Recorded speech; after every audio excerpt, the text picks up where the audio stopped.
জানাই আপনারা যারা আজকে এখানে উপস্থিত হয়েছেন ঠাকুর মা স্বামীজির অনুরাগী ভক্ত সকলকে আমার আন্তরিক শ্রদ্ধা ও প্রণাম জানাচ্ছি।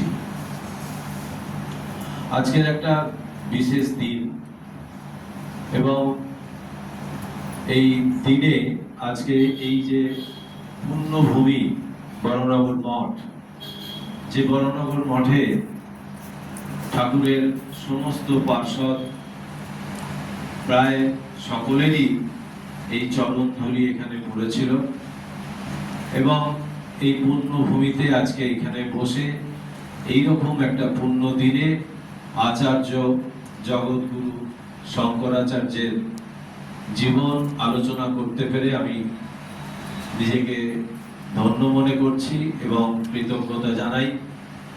আমাকে মহারাজ সুযোগ করে দিয়েছেন এই দিনে আলোচনা করার জন্য এবং মহারাজকে আমার অন্তরের ভক্তিপূর্ণ প্রণাম জানাচ্ছি এবং আমাদের এইখানে যারা পার্ষদ যাদের ছবিও আছে তাদের সকলের চরণে আমার শ্রদ্ধাপূর্ণ ভক্তিপূর্ণ প্রণাম জানাচ্ছি। আচার্য শঙ্করের যে জীবন, এই জীবন একটা অদ্ভুত জীবন এবং বহু বর্ণময় কাহিনী এই জীবনের মধ্যে আছে, যেটা এই 1 ঘন্টার মধ্যে সবটা আলোচনা করাও সম্ভব নয়। তাও আমরা যতটা সম্ভব এই আচার্যের জীবন, তার মধ্যে অনেক অলৌকিকতাও আছে। তিনি ছিলেন বেদান্তের যে অদ্বৈত বেদান্ত, সেই অদ্বৈত বেদান্তকে তিনি প্রতিষ্ঠা করেছিলেন এবং সেই জন্যই আমরা পরবর্তীকালে দেখব তিনি যার অবতার অর্থাৎ শিবাবতার বলা হয় তাকে, এই শঙ্করের অবতার আরেকজন শঙ্কর। তো সেই তিনি বলছেন যে তোমার এই জগতে আগমন এই অদ্বৈত বেদান্তকে প্রতিষ্ঠা করার জন্য। আচার্য শঙ্কর যখন আবির্ভূত হচ্ছেন সেই সময়টা ভারতবর্ষের পক্ষে একটা নিদারুণ সংকটময় মুহূর্ত চলছে। সেখানে এই যে বৌদ্ধ ধর্মের যে লক্ষ্য সেটা হচ্ছে বুদ্ধদেবের সেটা হচ্ছে নির্বাণ। জীবনের উদ্দেশ্য হচ্ছে নির্বাণ। এই নির্বাণ লাভই হচ্ছে জীবনের পরম উদ্দেশ্য এবং এই পরমানন্দ প্রাপ্তি, এটাই হচ্ছে একমাত্র মানব জীবনের লক্ষ্য। এটা বুদ্ধদেব বলেছিলেন এবং বুদ্ধদেব তার সাধন পদ্ধতি অষ্টাঙ্গিক মার্গ তাও দেখিয়েছিলেন কিভাবে সেখানে পৌঁছানো যায়। কিন্তু কালের নিয়মে যেটা আমরা বারবার দেখেছি জগতে, বারবারই এই ভগবান স্বয়ং এসে প্রতিষ্ঠা করছেন এবং কালের নিয়মে আস্তে আস্তে সেটা বিলুপ্তির পথে যাচ্ছে এবং এই বৌদ্ধ ধর্ম দেখা গেল বিকৃত হয়ে গিয়ে যে আসল উদ্দেশ্য, সেই আসল উদ্দেশ্য থেকে তারা সরে এলো এবং সেখানে ব্যভিচার বামাচার এইসবে তারা লিপ্ত হয়ে গেল। এবং সেই সময় আরেকটা ঘটনা ঘটলো, যেটা হচ্ছে ভারতবর্ষে ইসলামের প্রবর্তন এবং ইসলাম ধর্ম ধীরে ধীরে ভারতবর্ষে আস্তে আস্তে বৃদ্ধি পাচ্ছে। সেই অবস্থায় এই আচার্য শঙ্কর আসছেন। গীতামুখে ভগবান বলছেন যদা যদা হি ধর্মস্য গ্লানির্ভবতি ভারত। সেই যখনই এই ধর্মের গ্লানি যখন আসে তখনই এই যারা সাধু, যারা এই ধর্মাচরণ করতে চায়, সৎভাবে জীবনযাপন করতে চায়, তাদের রক্ষার জন্য এবং দুষ্কৃতকারীর বধের জন্য তাদের আগমন আমরা জানি। তো সেই ভগবানের সেই কথা অনুযায়ী এই যুগে ভগবান স্বয়ং এই আচার্য শঙ্কর রূপে আসছেন। কেন আসছেন?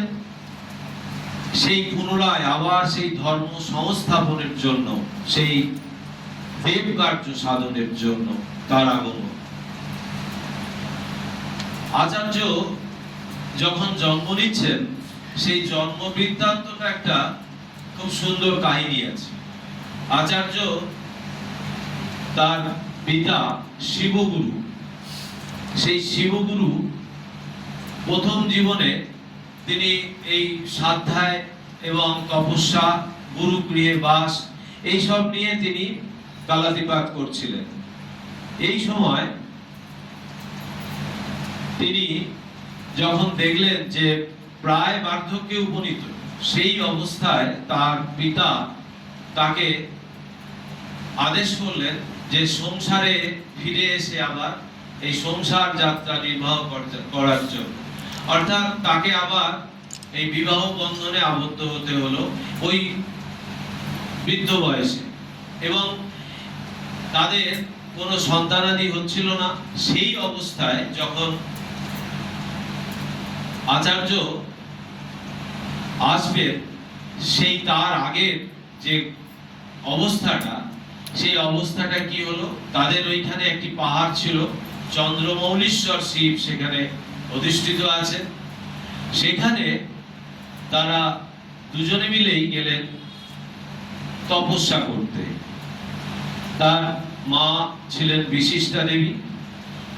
তারা দুজনে তপস্যা করছেন। প্রথম দিকে তারা ওই তপস্যা করেন সারাদিন, ওইখানে প্রসাদ খেয়ে থাকেন, চরণামৃত খেয়ে থাকেন, আর সন্ধ্যা হলে আবার বাড়ি ফিরে আসেন।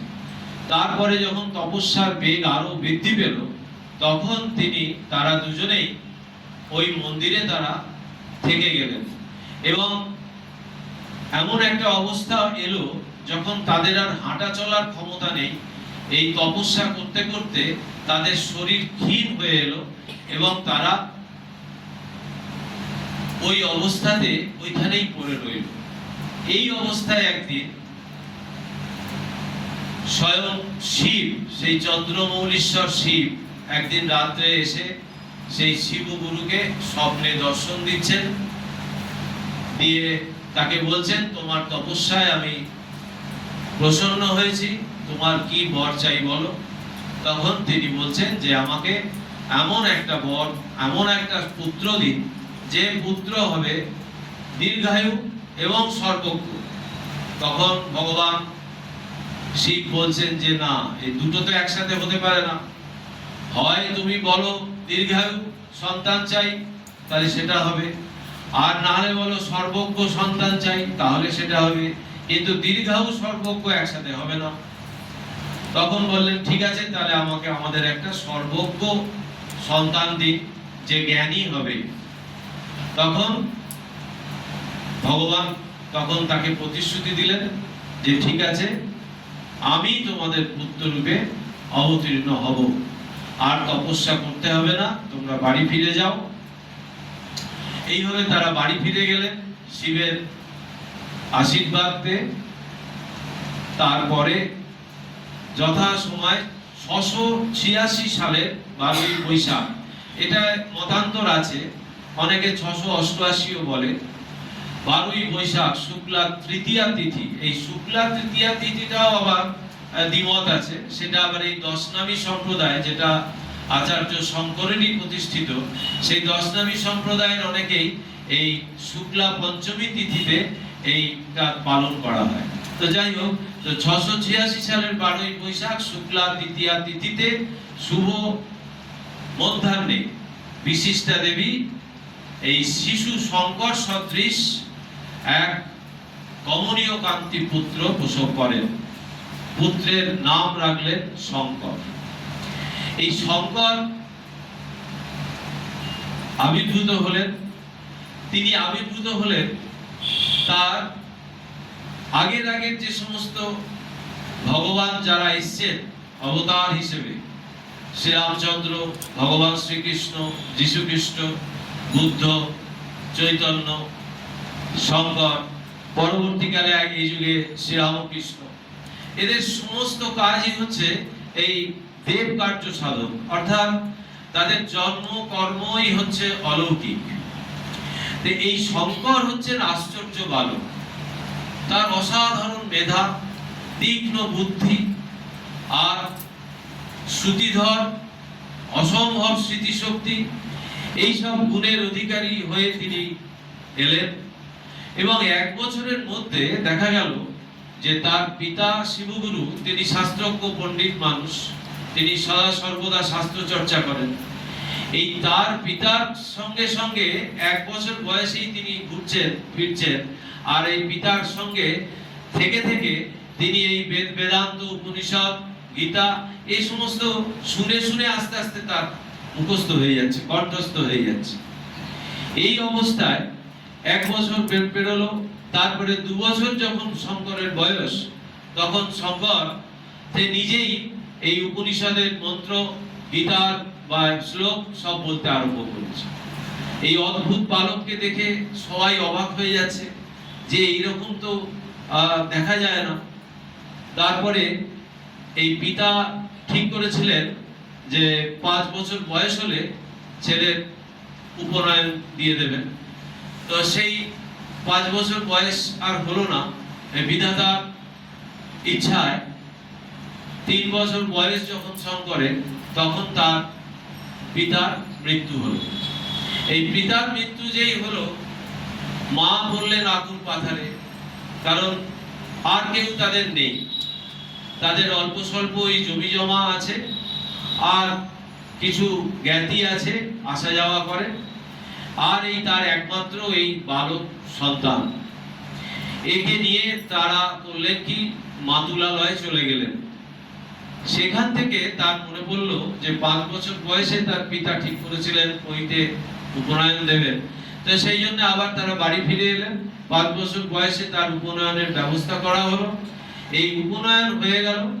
হয়ে যাওয়ার পর শঙ্কর এতই শাস্ত্রজ্ঞ পণ্ডিত হয়ে গেছেন, বাড়িতে তখন এই টোল খুলে তারা এই নানান রকম এই শাস্ত্র আলোচনার ব্যবস্থা করলেন। এবং শঙ্কর অচিরেই হয়ে গেলেন এই সকলের আচার্য। ওই অল্প বয়সে অনেকে যারা আসছে তারা তাকে পরীক্ষা করার জন্য আসছে, আবার যারা আসছে তারা ভক্তি ভরে আসছে তার কাছে শাস্ত্র শেখবার জন্য। যেভাবেই হোক সেই তার ওই আস্তে আস্তে ওটা বিস্তার লাভ করলো। এবং এই বিস্তার লাভ করতে করতে তখন এই তার যে এখানে জন্ম হয়েছে, এই কালাডি গ্রাম, কেরলের একদম শেষ প্রান্তে কালাডি গ্রাম, সেই কালাডি গ্রামের তারা হচ্ছেন এই নামপুত্রী বলে একটা উচ্চ ব্রাহ্মণ বংশে তার জন্ম হয়েছিল। এই নামপুত্রী কথারও আলাদা অর্থ আছে, সেটা এই বিকৃত হয়ে নামপুত্রী হয়েছে, কিন্তু মালায়ালামে এই নামপুর বলে যেটা বলা হয় সেটা হচ্ছে বিশ্বাস, আর পুর মানে হচ্ছে এই পূর্ণ। তো সেই কথাটার অর্থ হচ্ছে যার এই শাস্ত্রে যার বিশ্বাস পূর্ণ হয়েছে তিনি হচ্ছেন নামপুত্রী। তো সেই নামপুত্রী নামক উচ্চ ব্রাহ্মণ বংশে তার জন্ম হয়েছিল। আর তিনি এই বেদজ্ঞ পণ্ডিত, তিনি শাস্ত্র পড়াচ্ছেন। এইভাবে দিন চলছে। রাজার কাছে খবর গেল, রাজা তাকে উপনৌকন পাঠালেন, হাতি পাঠিয়ে তাকে উপনৌকন পাঠালেন। তার অমাত্য বর্গ তার বাড়িতে এলো। তো সেখানে যখন তারা এলো, এসে বলল আপনাকে রাজা ডেকে পাঠিয়েছেন, আপনি চলুন। তো শঙ্কর তখন সব দেখে টুকে শুনে বলল, দেখুন আমার এইসবের কোনো প্রয়োজন নেই, আপনারা এগুলো ফিরিয়ে নিয়ে যান, আর রাজ দরবারে আমার যাওয়ার কোনো প্রয়োজন নেই। রাজাকে আমার প্রণাম জানাবেন, আমার শ্রদ্ধা জানাবেন, এই বলে তাদেরকে ফিরিয়ে দিন। রাজা এত ভালো মানুষ ছিলেন, অর্থাৎ তিনিও শাস্ত্র চর্চা করতেন। তিনি এই শঙ্করের এই কথায় তিনি খুব আকৃষ্ট হলেন, এবং এইরকম বালককে দেখবার জন্য তিনি সদল বলে একদম তার বাড়িতে এসে একদিন উপস্থিত, এবং অনেক প্রচুর সোনা দানা এইসব নিয়ে এসে তাকে দেওয়ার জন্য নিয়ে এলেন। এবং শঙ্করের কাছে প্রণতি জানিয়ে শঙ্করকে যখন আহ্বান জানালেন যে আমরা এই সমস্ত তোমার জন্য নিয়ে এসেছি, তো তোমার তো এসব চালানোর জন্য অনেক খরচা আছে, আরো বড় করে করো, এভাবে চালাও, আমি চাই। তখন শঙ্কর বললেন যে দেখুন রাজা, বিদ্যাদান হচ্ছে ব্রাহ্মণের ধর্ম, আর ধন দান হচ্ছে রাজার কর্ম। তো এই ব্রাহ্মণ হয়ে আমি কখনো আপনার এই সমস্ত ধন দান আমি নিতে পারবো না, তা আপনি এগুলো ফিরিয়ে নিয়ে যান। তো যথোচিত সম্মানের সঙ্গে রাজাকে এইসব শঙ্কর বললেন। রাজা চিন্তা করলেন। তখন রাজা বললেন যে তাহলে এইগুলো নিয়ে আমি কি করব? তখন শঙ্কর তাকে একটা উপদেশ দিলেন যে দেখুন, আমি কিছুদিন আগে এই আলোয়াই নদী আমাদের ওখানে যেটা আছে, এই আলোয়াই নদীতে আমি স্নান করতে যাচ্ছিলাম, এবং তখন আমি দেখেছি অনেক বাড়িতে বহু মানুষ খুব গরিব। আপনি সেই সমস্ত দেখে এইগুলো তাদের মধ্যে বন্টন করে দিন। তো রাজা খুব খুশি তার এই সমস্ত কথা শুনে। রাজা ফিরে গেলেন। ইতিমধ্যে এই শঙ্কর তার মা ঠিক করলেন যে তার একটা ওই জন্ম পত্রিকা বলে সেইটা একটা করানোর জন্য, ওই যারা এগুলো করে তাদের দিয়ে এটা একটা করার দরকার। সেইটা করতে গিয়ে দেখলেন এই শঙ্করের আয়ুষ্কাল একদমই স্বল্প, আর খুব সামান্য স্বল্প আয়ু নিয়ে তিনি পৃথিবীতে এসেছিলেন। তার প্রথম মৃত্যুযোগ ছিল ৮ম বর্ষে, এবং তার পরবর্তীটা ছিল ষোড়শ, আর তার পরেরটা ছিল দাত্রিংশ, মানে ৩২ বছর বয়সে। শঙ্করের শরীর চলে যায় ৩২ বছর বয়সে। আমরা আস্তে আস্তে যাবো, এগোবো, এই ১৬ কি করে হলো, ৩২ কি করে হলো। এখন দেখলেন যে এই ৮ম বর্ষে তার মৃত্যুযোগ। কিন্তু যারা গণৎকার, বেদজ্ঞ ব্রাহ্মণ পণ্ডিত যারা, তারা বললেন যে মৃত্যুযোগ আছে যদিও, তাও তপস্যা দ্বারা এটা খণ্ডিত হতে পারে, এবং তপস্যা দ্বারা খণ্ডিত হওয়ার হচ্ছে সহজ উপায় হচ্ছে যে সন্ন্যাস অবলম্বন। তো শঙ্করের ভেতরে তখন থেকে এই সংকল্প ভেতরে ভেতরে ছিলই সন্ন্যাস নেবার, এবং এই সন্ন্যাস গ্রহণ ব্যতীত তত্ত্বজ্ঞান হয় না, এ কথা শঙ্কর শাস্ত্র বিচার করে জেনেছে। এবং জ্ঞান লাভ ছাড়া যে মুক্তি অসম্ভব, সেটাও শঙ্কর জেনেছে। তাই তার একমাত্র চিন্তা ছিল এই সন্ন্যাস গ্রহণ। তো এই সন্ন্যাস গ্রহণ কি করে নেওয়া যায়, এইটা নিয়ে শঙ্কর মায়ের সঙ্গে দিনরাত মাকে আবদার করছে, আর মা সেটা ফিরিয়ে দিচ্ছে। মা তাকে বুকে জড়িয়ে ধরছে, জড়িয়ে ধরে বলছে যে আমি মরে যাই, তারপরে তুমি সন্ন্যাস নেবে, কিন্তু আমি যতদিন বেঁচে আছি এই তোমার সন্ন্যাস নেওয়া হবে না। তো মা কিছুতেই রাজি করাতে পারছে না শঙ্কর। এই অবস্থায় একদিন আলোয়াই নদীতে শঙ্কর এবং মা বিশিষ্টা দেবী দুজনেই স্নান করতে গেছেন। মায়ের স্নান হয়ে গেছে, মা পারে উঠে এসেছেন। এদিকে শঙ্কর চিৎকার করছেন যে মা বাঁচাও বাঁচাও করে চিৎকার করছেন। কি হয়েছে না, একটা কুমিরে তাকে টেনে নিয়ে চলে যাচ্ছে। তো সেই অবস্থায় শঙ্কর যখন চেঁচাচ্ছেন, তখন এই মাকে তখন শঙ্কর ওই অবস্থায় বলছেন যে মা, তুমি আমাকে সন্ন্যাস দিলে না, এখনো যদি আমার এই অন্তিম কাল উপস্থিত, আমি যদি এখনো তোমার কাছ থেকে সেই সন্ন্যাসের অনুমতি পাই, তাহলে আমার পরবর্তীকালে আমার একটা ভালো জন্ম হবে। ওই গীতায় বলছেন না, সুচিনাম শ্রীমতাঙ্গে যোগভ্রষ্ট অভিজায়তে, বলছেন যে ওই আমার একটা তাহলে ভালো জন্ম হবে, আমি আবার পুনরায় আবার নতুন করে ভালো জীবন শুরু করতে পারবো, তুমি আমাকে দয়া করে সন্ন্যাস দাও। তখন মা দেখলেন যে এ ছেলের তো প্রাণ যাবেই, তার থেকে ছেলের যে চাহিদা যেটা চাইছে সেইটা অন্তত তাহলে দিয়ে দেওয়া যাক। এটাকে শাস্ত্রে বলছে আতুর সন্ন্যাস। তো যখন এই মা কুমিরে টেনে নিয়ে যাচ্ছে, তখন মা শেষকালে এই শঙ্করের এই আবেদন মঞ্জুর করলেন।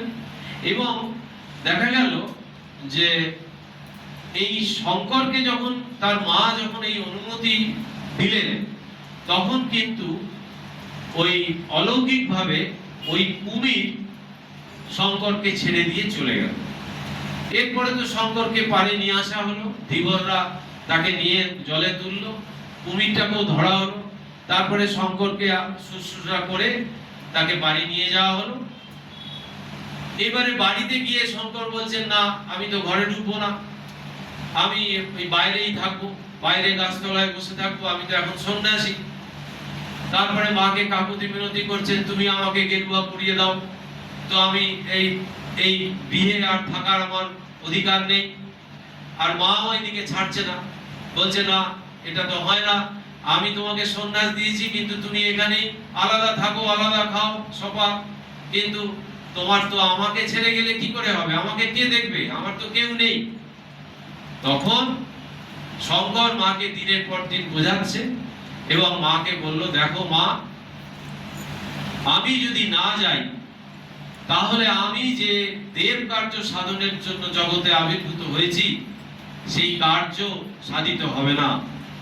এই প্রসঙ্গে একটা কথা মনে আসছে, স্বামীজি এই যখন তার মাকে ছেড়ে চলে গেছিলেন, স্বামীজি এই 1897 সালে আমেরিকা থেকে হরিদাস বিহারী দাস দেশাইকে একটা চিঠিতে লিখেছিলেন যে ওই হরিদাস বিহারী দাস দেশাই কলকাতায় এসে তার স্বামীজির মায়ের সঙ্গে দেখা করেছিল, তাই বলছেন যে আপনি আমার সর্বাপেক্ষা কোমল স্থানটি স্পর্শ করেছেন এবং এই জগতে আমার মা ছাড়া আমি আর কিছু জানি না, কিন্তু যে জগৎ কার্য, যে শ্রীরামকৃষ্ণ দেবের যে মহৎ বাণী, সেই বাণীকে যদি আমি এই কার্যে পরিণত না করতাম তাহলে সেটা কার দ্বারা সম্ভব হতো। এইরকম চিঠি একটা আছে। তো সেই হোক, মাকে তিনি বোঝালেন যে আমাকে আরো মহৎ কাজের জন্য আমার এই জীবন তুমি আমাকে ছেড়ে দাও, এবং একটা শর্ত করলেন। কি শর্ত? বললেন যে দেখো মা, আমি তোমাকে কথা দিচ্ছি, আমি যেখানেই থাকি তুমি আমাকে স্মরণ মাত্রই আমি তোমার কাছে এসে হাজির হব, এবং আমি তোমার অন্তিম সময় আসব, তোমার ইষ্টকে আমি দর্শন করাবো, এবং নিজ হাতে আমি তোমার দাহ কার্য সম্পন্ন করব। এই তিনটে শর্ত দিয়েছিলেন যে অন্তিম সময় আমি আসব, আমি নিজে হাতে দাহ কার্য সম্পন্ন করব এবং তোমার ইষ্টকে দর্শন করাবো। এবং শঙ্কর এসেছিলেন, শঙ্কর এসেছিলেন শেষ সময়। তো এইবারে মা তার আগে, তার সন্ন্যাসের আগে যখন সন্ন্যাস দিলেন তখন তার 7 বছর বয়স, আর যখন 5 বছর বয়স তখন ওই গ্রামের এই বিদ্যা শিক্ষার জন্য টোলে পাঠিয়েছিলেন এই শঙ্করকে তার মা, এবং সেইখানে এই বিদ্যা শিক্ষা হয়ে যাওয়ার পর ওখানে যিনি আচার্য ছিলেন তিনি দেখছেন যে আমি যা বলছি সেগুলো সব শঙ্করের আগে থেকেই জানা, এবং ওই তাদের যে লেসন সেগুলো পড়ানোর সাথে সাথে তারা আরো উপরের যারা ছিলেন তাদের ওই পড়ানোর সময় তিনি আচার্যের পাশে বসে বসে সব কণ্ঠস্থ হয়ে যান। এইরকম তারপরে 2 বছরের মধ্যে, যেটা সাধারণের যেটা কোর্স 12 বছর 15 বছর লাগে, সেটা শঙ্করের 2 বছরের মধ্যে সমাপ্ত হয়ে গেল।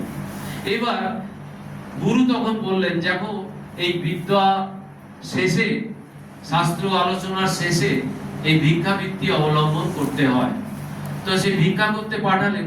এবার ভিক্ষা করতে গিয়ে শঙ্কর যখন একজন গ্রামের একটা বাড়িতে গিয়ে ভিক্ষা চাইছেন, তখন সেইখানে একজন মহিলা বেরিয়ে এলেন। বেরিয়ে এসে শঙ্করকে দেখে আকুল নয়নে কাঁদছেন। তো বলছে, মা আপনি কাঁদছেন কেন? তখন শঙ্কর জিজ্ঞেস করছে, তখন সে বলছে যে এইরকম এত সুন্দর দেখতে, এরকম বালক বয়স, তুমি এইরকম ভাবে বেরিয়ে পড়ছো বাইরে, ভিক্ষা করতে বেরিয়েছো। সে অবাক হয়ে যাচ্ছে, আর শঙ্কর তত অবাক, সে কাঁদছে কেন। তারপরে বললো, আপনি আমাকে ভিক্ষা দিন, আমি চলে যাই, আপনি এত কান্নাকাটি করবেন না। তখন সে বলল, দেখো আমার তো ভিক্ষা দেবার মতো কিছু নেই, আমার বাড়িতে কিচ্ছু নেই। বলে, একটু চাল ডাল কিচ্ছু নেই? বললো, না কিচ্ছু নেই। তখন বললো, আচ্ছা তাহলে কি আছে? বললো, এই একটা আমলকি আছে। বললো, ওইটাই দিলেই হবে। বলে সেই আমলকিটা নিয়ে সে চলে গেল। গিয়ে এইবার শঙ্কর একটা গাছের তলায় বসে বিশ্রাম নিচ্ছে। সেই সময় চিন্তা করছে যে মানুষের এত দুঃখ কষ্ট হতে পারে। তখন সে তার ওই মহিলার ওই কষ্টে তিনি তখন লক্ষ্মী দেবীর কাছে আকুল নয়নে কেঁদে কেঁদে প্রার্থনা করলেন যে, মা ওই যার কাছে আমি ভিক্ষা নিতে গেছিলাম, ওর যেন সব দুঃখ কষ্ট দূর হয়ে যায়, তুমি ওকে দেখো। পরের দিন সকালবেলা শঙ্কর বাড়ি থেকে খবর পেল যে একটা অলৌকিক ব্যাপার ঘটেছে গ্রামে, যে ওই মহিলার বাড়ির সামনে ওই আমলকি, সোনার আমলকি স্তূপ হয়ে গেছে। তখন শঙ্কর বুঝতে পারলো যে এই মায়ের কৃপায় এটা হয়েছে। তারপরে যখন সন্ন্যাস হয়ে গেল, তখন শঙ্কর মাকে একদিন বোঝাতে পারলেন, মা রাজি হলেন। তারা একদম গ্রামের শেষ প্রান্ত পর্যন্ত এসে শঙ্করকে বিদায় জানালেন। গ্রামের আরো মানুষজন এলেন। শঙ্কর চলেছেন তার ওই দণ্ড কমণ্ডলু হস্তে আর বৈদিক বেশ ধারণ করে। এইবার রাস্তায় যার সাথেই দেখা হচ্ছে তাকেই জিজ্ঞেস করছেন যে, আচ্ছা এই নর্মদা কোন দিকে? তিনি শুনেছিলেন যে এই নর্মদা তীরে তখন বহু সাধু সন্ন্যাসীর বাস, এবং সেখানে সেই সাধু সন্ন্যাসীদের আখড়ায় অনেক বড় বড় ব্রহ্মজ্ঞানী সাধু সেখানে আছে। তো শঙ্করের লক্ষ্য এখন সেই নর্মদা তীরে যাওয়া। এইবার এই তার গ্রাম থেকে যখন বেরোলেন, এই নর্মদার তীর ধরে হাঁটতে হাঁটতে হাঁটতে হাঁটতে প্রায় 2 মাস হয়ে গেল, তখনও তিনি পৌঁছতে পারেননি। তারপর একদিন এই নর্মদা তীরে দূর থেকে এই ওঙ্কারনাথ দেখা গেল। সেই ওঙ্কারনাথে সেখানে দূর থেকে শঙ্কর দেখলেন যে প্রচুর সন্ন্যাসী সেখানে আছেন, বসে আছেন। তখন তিনি তাদের কাছে গেলেন, গিয়ে জিজ্ঞাসা করলেন যে আপনারা এখানে বসে আছেন কেন? তখন বলছেন যে এখানে একজন ব্রহ্মজ্ঞ সন্ন্যাসী এখানে রয়েছেন ধ্যানস্থ অবস্থায় দীর্ঘকাল। আমরা তাকে দর্শন করব বলে সেই অপেক্ষা করে করে আমরা বৃদ্ধ হয়ে গেলাম। তো শত শত বৎসর তিনি ওইভাবে সমাধিমগ্ন হয়ে আছেন। আর শঙ্কর এনারই খোঁজে শঙ্কর বেরিয়েছেন। শঙ্কর শুনেছিলেন যে এই গৌড়পাদ আর তার শিষ্য হচ্ছে গোবিন্দপাদ সেই নর্মদা তীরে কোনো এক গুহায় অবস্থান করছেন, এবং সেই গোবিন্দপাদের কাছে শঙ্করের অন্তর থেকে আহ্বান এসেছিল যে সেই গোবিন্দপাদের কাছে তাকে দীক্ষা নিতে। তো সেই ভেতরে, গুহার ভেতরে যাওয়ার জন্য অনুমতি চাইল শঙ্কর। তখন তারা বললেন যে হ্যাঁ তুমি যেতে পারো, কিন্তু তিনি তো ধ্যানস্থ। ভেতরে যাও, একটা প্রদীপ আছে, ওইটা তাহলে জেলে নিতে হবে, জেলে নিয়ে ওই আলোকে তুমি দেখতে পাবে। তো সেই ক্ষীণা আলো, প্রদীপের ক্ষীণা আলোকে তিনি দেখছেন যে অতি দীর্ঘকায় কঙ্কাল সার, বিরাট বিরাট জটা, আর তিনি পদ্মাসনে উপবিষ্ট হয়ে আছেন। আর তার দীর্ঘ মানে লিখছেন, দীর্ঘ নাসিকা, প্রশস্ত ললাট, আকর্ণ বিস্তৃত মুদ্রিত নয়ন যুগল, চর্ম শুষ্ক কিন্তু তার দেহ জ্যোতির্ময়। শঙ্কর তখন তার ধ্যান ভাঙানোর জন্য আপ্লুত হয়ে একদম শঙ্কর তাকে প্রণতি জানাতে গিয়ে, আর শঙ্করের একটা অদ্ভুত অলৌকিক ক্ষমতা ছিল, শঙ্কর যখনই মুখে মুখে কোনো কিছু স্তবস্তুতি করতেন, যখনই কোনো প্রণতি জানাতেন, তিনি এই স্তুতি রচনা করতে পারতেন এবং অদ্ভুত সংস্কৃতে তিনি একদম সুললিত ছন্দে তিনি এইটা করতে পারতেন। তো সেই জ্যোতিরাজের চরণে প্রণত হয়ে শঙ্কর তখন এই তার মুখ দিয়ে তখন এই স্তবস্তুতি বেরোচ্ছে। আর অনেকক্ষণ পর সেই জ্যোতিরাজ আস্তে আস্তে তার ধ্যান ভঙ্গ হচ্ছে, আস্তে আস্তে তার শরীরটা কাঁপছে। আর বাইরে থেকে সন্ন্যাসীরা যখন এই দৃশ্য দেখছে তখন তারা উল্লাস করে উঠছে যে এতদিন ধরে আমরা এই ধ্যান ভাঙাতে পারিনি, অথচ এই বালক সন্ন্যাসী এই তার স্তুতি করে তার ধ্যান ভাঙালেন। তাই গোবিন্দপাদ চোখ মেললেন, শঙ্করকে দেখলেন, দেখেই তিনি চিনতে পারলেন। এর জন্যই তিনি এতদিন ধরে অপেক্ষা করছেন এবং তিনি জানেন যে ইনি সেই শিবাবতার শঙ্কর। অদ্বৈত ব্রহ্মবিদ্যা লাভ করবার জন্য তিনি তার কাছে এসেছেন, অদ্বৈত জ্ঞানে প্রতিষ্ঠিত হবার জন্য এবং সমাধি সুখ প্রাপ্ত হবার জন্য তিনি এসেছেন। তো তার কাছে তিনি 3 বছর ছিলেন। এই 3 বছরে তিনি গোবিন্দপাদের কাছে প্রথমে হঠযোগ শিখলেন, তারপরে রাজযোগ সাধন করলেন, আর 3য় বছরে তিনি জ্ঞান যোগ সাধন করলেন। এবং এই হঠযোগ করার ফলে, রাজযোগ করার ফলে শঙ্করের প্রচুর শক্তি, অলৌকিক শক্তি, ক্ষমতা এমনি তো ছিলেনই, আরো বেশি অধিকারী হয়ে গেলেন। তাতে করে তিনি এই দূরশ্রবণ, দূরদর্শন, সূক্ষ্ম দেহে বোম মার্গে গমন, অনিমা লঘিমা, দেহান্তরে প্রবেশ প্রভৃতি এবং সর্বপ্রতি ইচ্ছা মৃত্যু শক্তির অধিকারীও হলেন এবং অপরাক্ষ অনুভূতির উচ্চ স্তরে প্রতিষ্ঠিত হলেন। এই গোবিন্দপাদ যখন দেখলেন যে শিষ্যের শিক্ষা প্রায় সমাপ্ত, সাধনা যা যা করানোর ছিল সব করানো হয়ে গেছে, গীতায় যেটাকে বলা হয়েছে ব্রাহ্মী স্থিতি, সেই ব্রাহ্মী স্থিতি তিনি প্রাপ্ত হয়েছেন। এবং যে জায়গায় পৌঁছলে কঠোর উপনিষদ বলছেন যে বিদ্যতে হৃদয় গন্তি ছিদ্যন্তে সর্ব সংশয়া ক্ষিয়ন্তে চাস্য কর্মাণি তস্মিন দৃষ্টে পরাবরে। তো বলছেন সেই পরাবর ব্রহ্মদৃষ্ট হলে দ্রষ্টার অবিদ্যাদি সংস্কার রূপ হৃদয় গ্রন্থি সমূহ নষ্ট হয়ে যায় এবং প্রারব্ধ ভিন্ন কর্মরাশি ক্ষয়প্রাপ্ত হয়। যাই হোক, এই অবস্থায় তিনি উপনীত হলেন। হওয়ার পর তখন একটা অদ্ভুত অলৌকিক ঘটনা ঘটল। সেই সময় বর্ষা এলো। এই বর্ষায় হলো কি যে নর্মদার জল স্ফীত হয়ে গেল, হয়ে গিয়ে চারিদিকে সেই বন্যা হওয়ার মতো অবস্থা এলো। সেই অবস্থায় যখন শঙ্কর দেখলেন যে তার গুরুকে ওখান থেকে সরিয়ে নিয়ে যাওয়ার জন্য বাকি যারা শিষ্য ছিলেন তারা সবাই চেষ্টা করছেন, তখন শঙ্কর বললেন যে না, এসব করার দরকার নেই। উনি করলেন কি, একটা কলসি ওখানে বসিয়ে দিলেন এবং সেই দেখা গেল ওই নর্মদার জল সব ওই কলসিতে এসে পড়ছে। সেই গুরুর গুহায় সেই জল আর ঢুকতে পারলো না।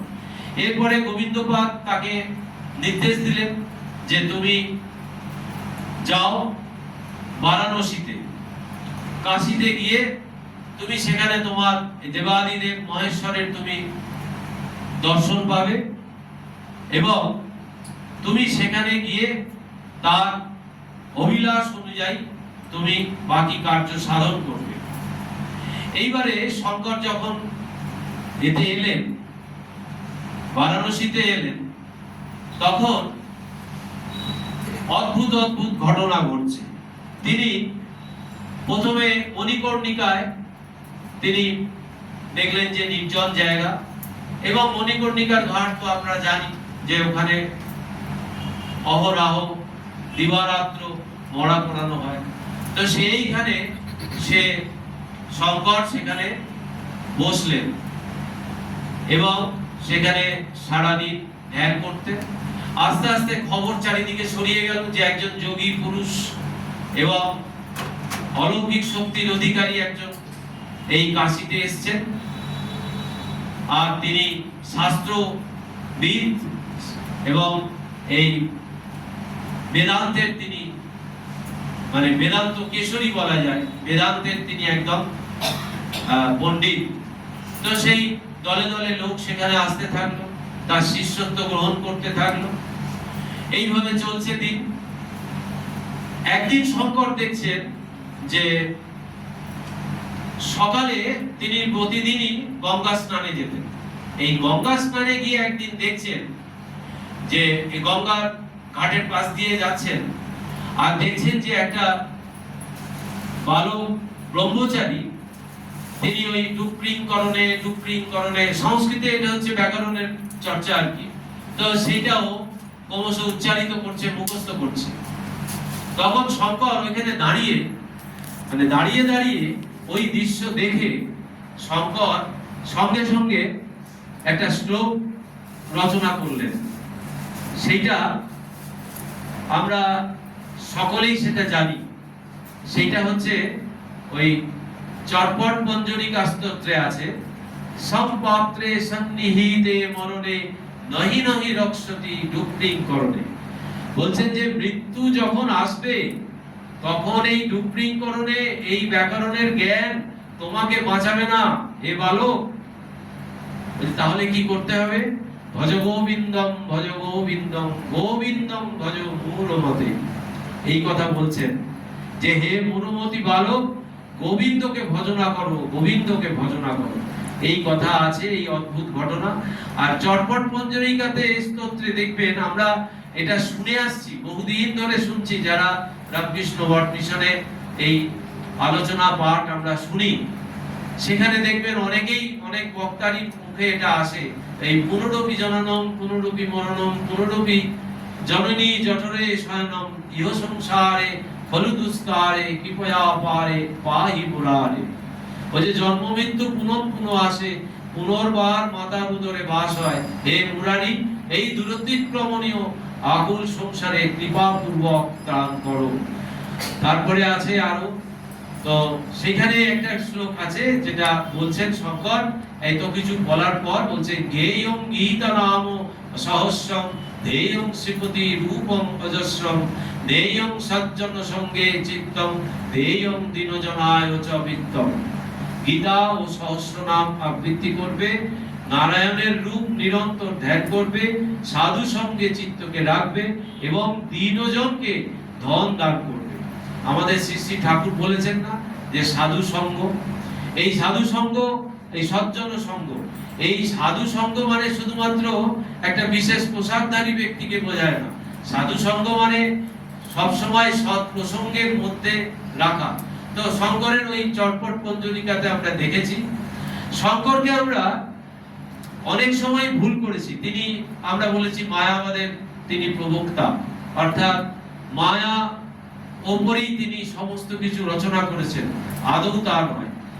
তিনি একাধারে জ্ঞান, ভক্তি এবং কর্ম, শেষ যে 16 বছর, সেই 16 বছর তিনি ছিলেন একজন কর্মযোগী।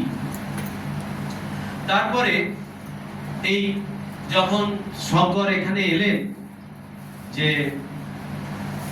বারাণসী ধামে মণিকর্ণিকায় তিনি করছেন, রয়েছেন, আর বিভিন্ন মানুষ আসছে তার শিষ্যত্ব গ্রহণ করছে। আর শঙ্কর এই যে সন্ন্যাসী সম্প্রদায় যেটা করেছিলেন, এই 10 নামী সন্ন্যাসী সম্প্রদায়, তীর্থ, আশ্রম, বন, অরণ্য, পর্বত, সাগর, সরস্বতী, ভারতী, গিরি ও পুরী। এই পুরী সম্প্রদায় হচ্ছে আমাদের এই বাংলার দুজন, চৈতন্য মহাপ্রভু এবং শ্রীরামকৃষ্ণ, এই দুজনে এই পুরী সম্প্রদায়ের অন্তর্ভুক্ত। আরেকটা অলৌকিক ঘটনা সেই বারাণসী ঘাটে ঘটলো, সেটা হচ্ছে একজন চোল দেশীয় এই সনন্দন নামে একজন ব্রাহ্মণ যুবক এই তত্ত্বজ্ঞান লাভের জন্য এই সদ্গুরুর সন্ধান করছিলেন।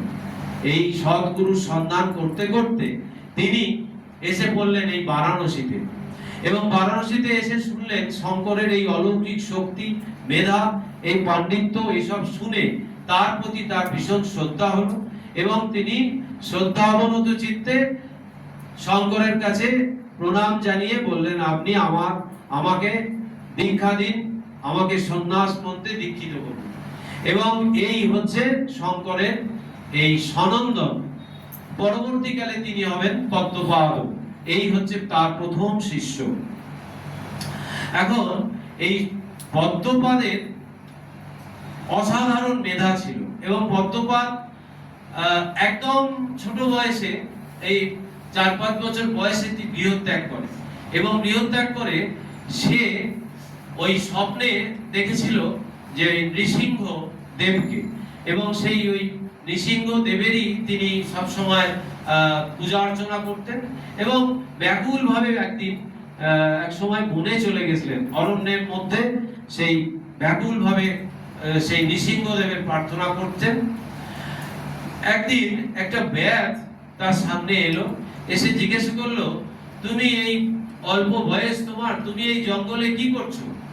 তখন বলছে, দেখো, সে ওই আসল কথাটাকে গোপন করে বলছে যে দেখো, আমি এই জঙ্গলে এসেছি, আমি একটা জন্তুর খোঁজে এসেছি। সেই জন্তুটা ওই মুখটা হবে সিংহের মতো আর শরীরটা হবে মানুষের মতো। তখন সেই ব্যাধ চলে গেল, গিয়ে সে ওই রকম একটা মূর্তি একটা নিয়ে এসলো, গাছের লতা পাতা জড়ানো, এবং তখন তিনি আবির্ভূত হলেন। তার ওই সনন্দন বুঝতে পারলো যে ইনি কে। তখন বলে, এই আমার ইষ্ট মানে দেব, যিনি আমার তপস্যায় তুষ্ট হয়ে এসেছেন। তখন বললেন, তুমি কি চাও, কি বর চাও? তখন বললেন, দেখুন, আমি যখন বিপদে পড়ব, পরে যখন আপনাকে স্মরণ করব, তখন আপনি রক্ষা করতে হবে, আপনাকে আসতে হবে। বললো, তথাস্তু। এই পদ্মপাদ, যখন পদ্মপাদ নাম হয়নি তখনও, এত পণ্ডিত, এত জ্ঞানী, এবং শঙ্করের সান্নিধ্যে এসে তার জ্ঞান আরো বেড়ে গেল। এইবার হলো কি, একটা সময় বাকি শিষ্যদের খুব হিংসা হলো তার প্রতি। এইরকম হিংসা হওয়াতে শঙ্কর যেহেতু তাকে খুব করে, খুব প্রায়োরিটি দেয়, তখন সে শঙ্কর দেখলো এদের তো এটা ঠিক নয়, এদের মধ্যে একটা বিদ্বেষ আসছে। তখন শঙ্কর করলো কি, একদিন এরকম নদী পেরিয়ে সনন্দন গেছে, অলকানন্দা নদী, খরস্রোতা নদী, সেই নদী পেরিয়ে গেছে ওপারে একটা কিছু কাজে। তখন এই শঙ্কর তার আশ্রম থেকে তাকে ডাকছেন, সনন্দন, সনন্দন, তুমি এক্ষুনি এসো। তখন সনন্দন সেই গুরুর কিছু বিপদ হয়েছে এটা ভেবে, তো সনন্দন সে ছুটে এলো, এসে তারপরে দেখলো যে না, গুরু তো ঠিক আছে। কিন্তু যখন তিনি ওই নদীটা, ওই ব্রিজ দিয়ে গিয়েছিলেন, কিন্তু গুরুর বিপদ হয়েছে বুঝে তিনি ছুটে আসছেন ওই খরস্রোতা নদী পেরিয়ে, এবং যেখানে যেখানে পা রাখছেন সেখানে সেখানে একটা করে পদ্ম ফুটে উঠছে, এবং সেই পদ্মের উপর পা দিয়ে দিয়ে তিনি চলে আসছেন। এবার যখন তিনি গুরুর কাছে এলেন, তখন তিনি ওটা দেখলেন, দেখে বললেন যে আজ থেকে তোমার নাম হলো আচার্য পদ্মপাদ। এইভাবে শঙ্করের আরো 3 জন শিষ্য হয়েছিল, এবং এই শিষ্যদের মধ্যে আরেকজনেরও এরকম একটা গল্প খুব অলৌকিক।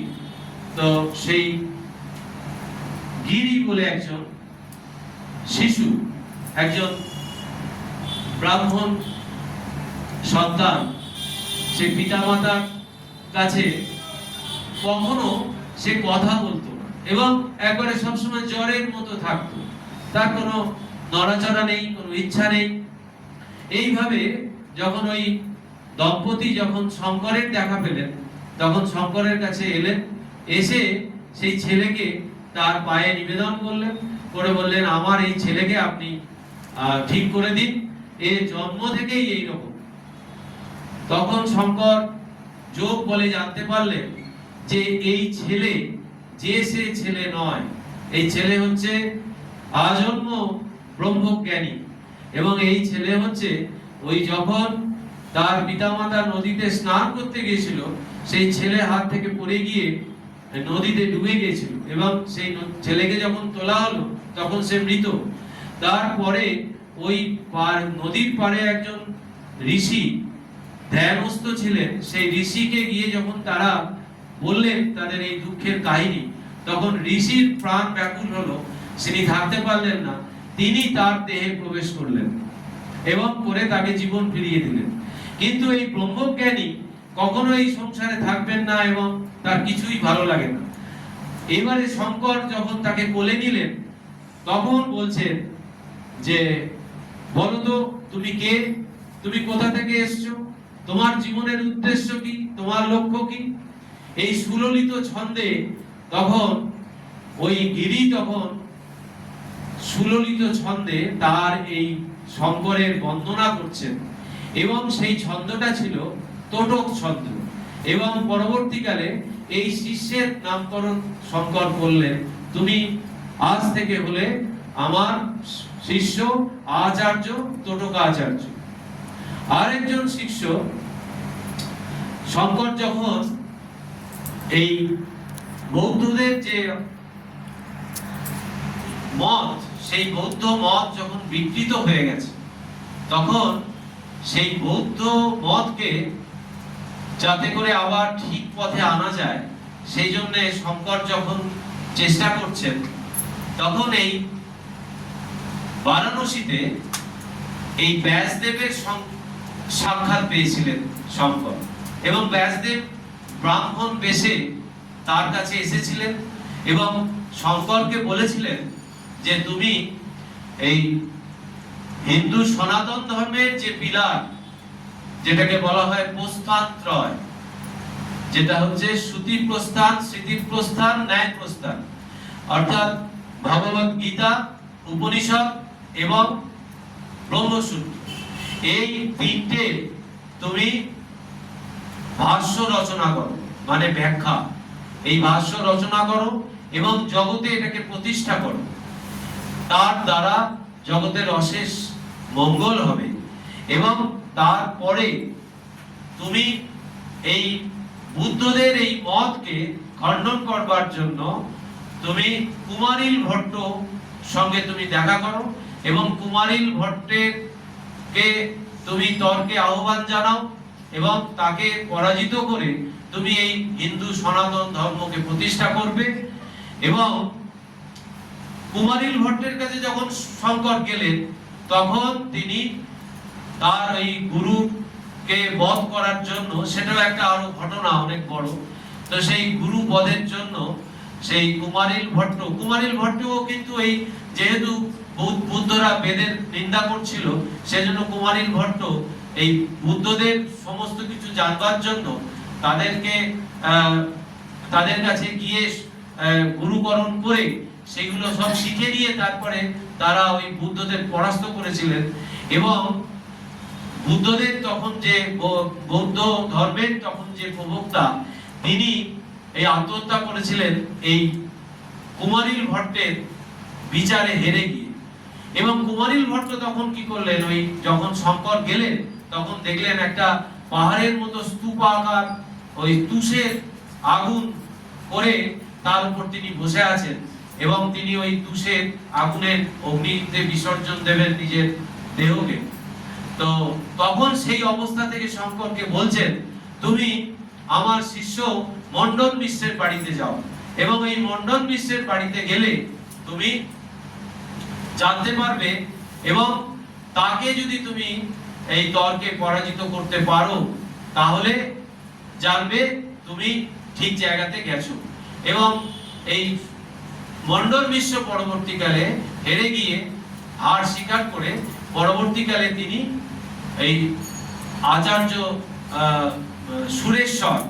সুরেশ্বরাচার্য নামে তিনি আবার শঙ্করের শিষ্য হয়ে গেলেন। এখন আমরা একদম আমাদের সময় প্রায় শেষ, তো এই শেষ জায়গাতে এসে আজকে অনেক ঘটনা, অনেক কিছু যেগুলো একটা এই অল্প সময়ের মধ্যে হয় না। তো শঙ্কর কি করলেন, শঙ্কর জীবনের শেষ প্রান্তে এসে যে জগৎকে ব্যাখ্যা করতে গিয়ে তিনি যে বেদান্তের যে সার সেই বেদান্তের সার হিসেবে তিনি বললেন যে শ্লোকার্থেন প্রবক্ষ্যামি যদুক্তম গ্রন্থ কোটিভি ব্রহ্ম সত্যম জগৎ মিথ্যা জীব ব্রহ্মৈব না পর। বললেন যে এই অর্ধমাত্র একটা অর্ধ শ্লোকে এই বেদান্তের সার আমি বলে দিতে পারি। সেটা হচ্ছে এই ব্রহ্ম সত্য জগৎ মিথ্যা আর জীব ব্রহ্মৈব না পর। অর্থাৎ ব্রহ্ম সত্য, ব্রহ্ম সবসময় আছে, কিন্তু জগৎ রূপে সেটা মিথ্যা, আর জীব ব্রহ্ম ছাড়া আর কিছু নয়। ব্রহ্মই হচ্ছে জগতের উপাদান, ব্রহ্মই জগতের নিমিত্ত, ব্রহ্মই ঈশ্বর। এই তত্ত্ব চতুর্দিকে প্রচারিত হলো।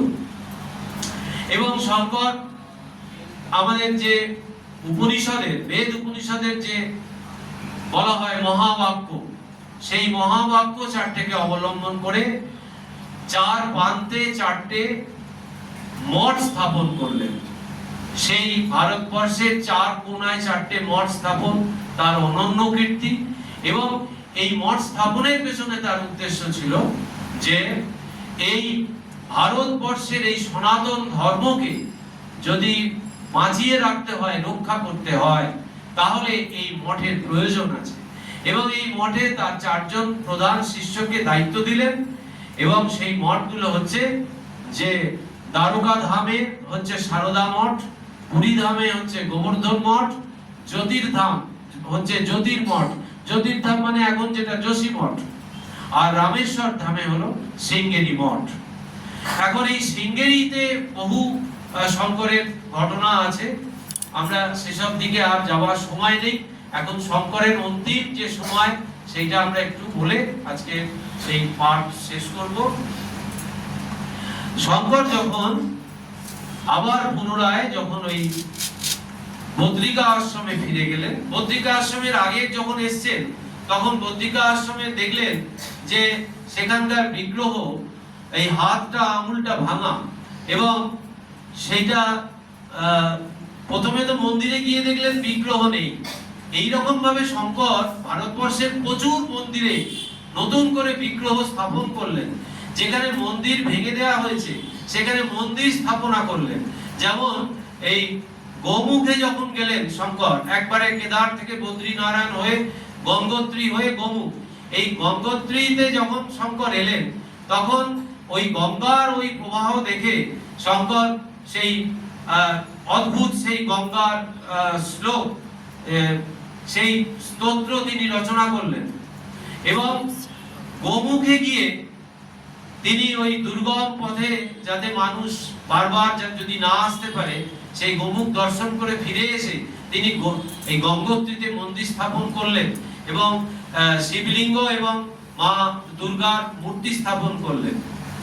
তো যাই হোক, এই আবার পুনরায় যখন তিনি এলেন, এইখানে এসে তিনি একদিন দীর্ঘদিন ধরে কাশীতে তিনি ধ্যানস্থ ছিলেন, এই উত্তর কাশীতে। এই উত্তর কাশীতে ধ্যানস্থ থাকা অবস্থায় তিনি একদিন শিষ্যদের সমস্ত পরামর্শ দিলেন যে দেখো কিভাবে চলতে হবে, কিভাবে এই ধর্ম প্রচারকে বজায় রাখতে হবে, এবং তোমরা কিরকম ভাবে আচরণ করবে, কি রকম সাধনা করবে, শিষ্যদের কেমন মতামত পরামর্শ দেবে, এইগুলো সব তিনি শেখালেন। শিখিয়ে বললেন আমার সময় উপস্থিত, অর্থাৎ 32 বছর অতিক্রান্ত, আমাকে এবার আমার যা কার্য ছিল জগতে, যে কারণে আমি এসেছিলাম সেই কার্য শেষ, আমাকে এবার চলে যেতে হবে। তখন শিষ্যরা তো খুবই হয়ে পড়লো।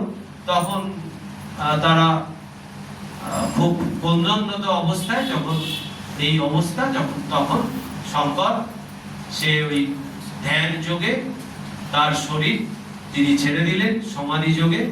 এবং কথিত আছে যে তিনি ওই কেদারে লীন হয়ে গিয়েছিলেন, কেদারের যে মন্দিরে।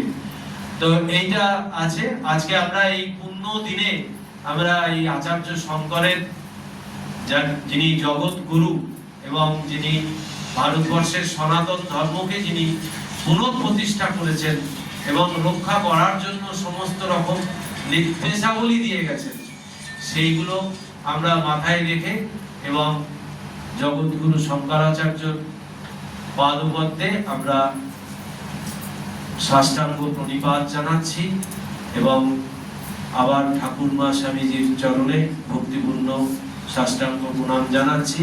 আপনাদের সকলকে আমার শ্রদ্ধা এবং প্রণাম জানাচ্ছি। আপনারা সকলে ভালো থাকবেন এই আশা, এই প্রার্থনা করে আজকের এই পূর্ণ দিনে মহৎ জীবনের আলোচনা করে আমি নিজেকে ধন্য মনে করছি। মহারাজের কাছে আমি কৃতজ্ঞ। এখানেই শেষ করছি।